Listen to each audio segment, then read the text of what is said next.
everyone, and welcome to another episode of Junior League's Kids in the Kitchen cooking class. Today we're going to be making a peanut butter and jelly roll-up.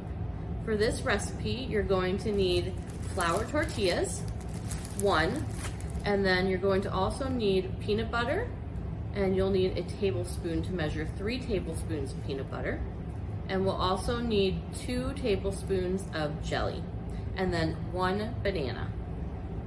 The first thing you're going to do is take out your 1 tortilla from the package and lay it out flat in front of you.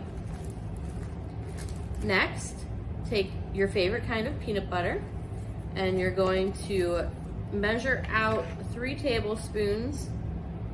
So we've got 1 here, and we're going to scoop that out onto the tortilla.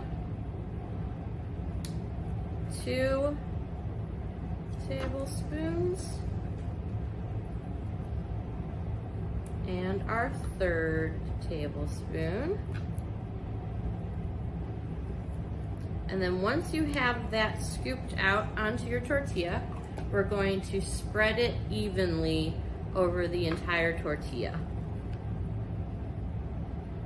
So go ahead and spread it all the way across so you get it to all the edges.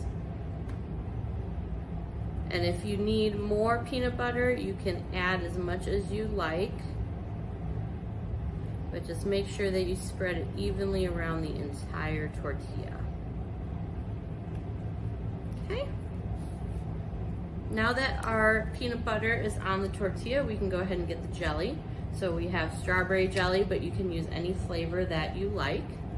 So I'm gonna go ahead and put 1 tablespoon in here. I'm going to dump that on one side of the tortilla and get my 2nd tablespoon and put that on my other side. And then you're going to do the same thing you did with the peanut butter and spread it all over evenly on the tortilla. So again, just make sure you fill in the whole tortilla so every bite will have some jelly.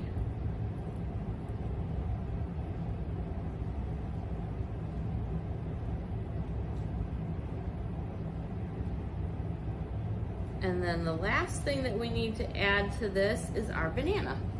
So you're going to go ahead and unpeel your banana.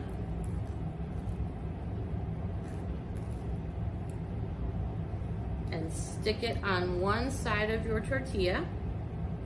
And then you have to roll it up as our last step here. And while we roll it up, I'm going to give you a fun fact about peanut butter. So peanut butter has protein in it, and protein is very helpful for our body to build muscles. So when you're done rolling up your peanut butter and jelly roll, it will look like this with the banana in the middle. And then the last thing that you can do is cut it in half. And it's ready to eat. For more cooking classes like this, you can go to juniorleagueofpeoria.org. We hope to see you there soon.